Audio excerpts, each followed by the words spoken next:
Good afternoon student. हमने कल class 6 के पार नज़र के चैप्टर के वर्ड मीनिंग पढ़े थे और कुछ क्वेश्चन पढ़े थे।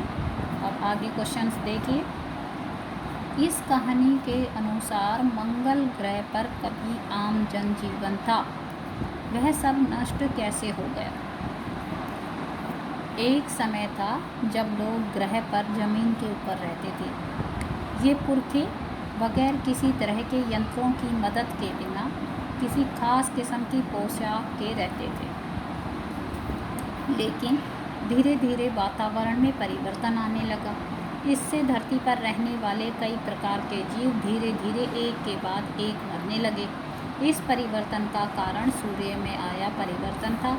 सूर्य में परिवर्तन होते ही प्राकृतिक संतुलन बिगड़ गया।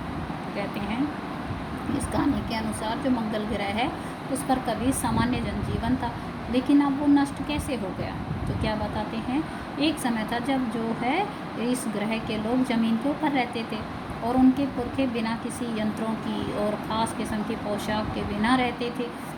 अब लेकिन धीरे धीरे क्या हुआ, वातावरण में चेंज हो गया। इससे धरती पर रहने वाले कई जो थे जीव धीरे धीरे एक के बाद एक मरने लग गए। इस चेंजिंग के क्या कारण था कि सूरज में चेंज हो गया और सूरज में चेंज होते ही प्राकृतिक जो संतुलन बैलेंस था वो बिगड़ गया। कहानी में अंतरिक्ष यान को किसने भेजा था, क्यों। इस कहानी में अंतरिक्ष यान को पृथ्वी की एक अंतरिक्ष वैज्ञानिक संस्था, जिसका पूरा नाम नासा यानी national aeronautics and space administration है, ने भेजा था। इस यान का नाम वाइकिंग था। पृथ्वी के वैज्ञानिक मंगल ग्रह की मिट्टी का अध्ययन करने के लिए बड़े उत्सुक थे। उन्हें इस अध्ययन से यह पता लगने की उम्मीद थी कि पृथ्वी की तरह मंगल ग्रह पर भी जीवों का अस्तित्व है या नहीं। इसी उद्देश्य से नासा ने अंतरिक्ष यान भेजा था। किसने भेजा था, ये नासा ने। और किसको भेजा था, वाइकिंग नामक यान को। क्या पता लगाने के लिए कि यहाँ ग्रह की मिट्टी का अध्ययन करके ये पता लगाते कि वहाँ पर जनजीवन है या नहीं, इसी उद्देश्य से। अब देखिए नंबर 1, नंबर 2 और नंबर 3 अजनबी से निपटने के कौन से तरीके सुझाते हैं और क्यों। अब देखिए एक एक सीरियल नंबर 1 ने क्या कहा कि इस अजनबी यान में केवल यंत्र हैं, हम इसको स्पेस में ख़त्म करने की क्षमता रखते हैं, मगर इससे फिर कोई जानकारी हासिल नहीं होगी। ज़मीन पर उतरने को मजबूर करने के लिए यंत्र हमारे पास नहीं है। यदि वह खुद ब खुद ज़मीन पर उतर जाए तो हम इसे बेकार करने की क्षमता रखते हैं। अब नंबर 1 ने क्या कहा, इस अजनबी से निपटने के लिए जो यान आया था उसने कहा इस अजनबी यान में केवल क्या है, यंत्र ही हैं और हम इसे स्पेस में तो ख़त्म कर सकते हैं, मगर इससे हमें क्या होगा, कोई भी जानकारी नहीं प्राप्त होगी। हम इसको ज़मीन पर उतरने को मजबूर करने के लिए तो नहीं कर सकते हैं क्योंकि हमारे पास यंत्र नहीं है। अगर ये खुद उतर जाए तो हम इसे बेकार कर देंगे। अब नंबर जो 2 वैज्ञानिक थे उन्होंने क्या कहा, उन्होंने इन यानों को बेकार न करने का सुझाव दिया।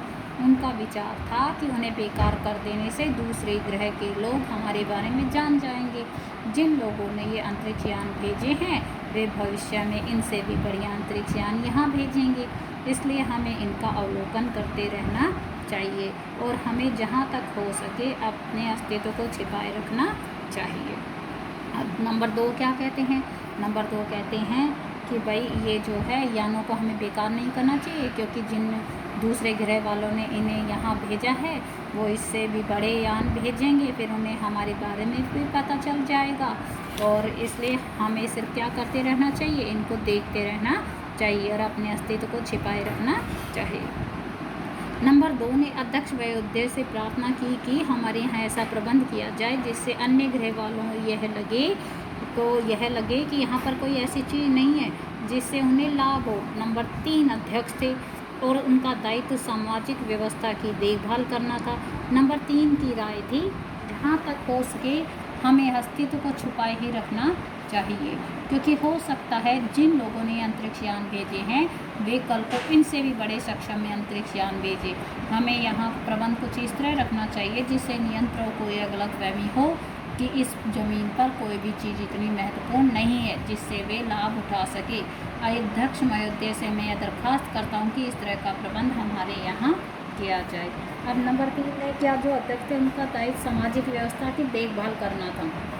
अब नंबर 3 की राय क्या थी कि भाई हाँ सही बात है, हमें अपने अस्तित्व को छुपाए रखना चाहिए और जिन्होंने ये यान भेजे हैं वे कल को इनसे भी बड़े यान भेज देंगे और यहाँ का प्रबंध हम ऐसे करना चाहिए कि उनको गलतफहमी हो कि ज़मीन पर भी कोई भी चीज़ इतनी महत्वपूर्ण नहीं है जिससे वे लाभ उठा सके।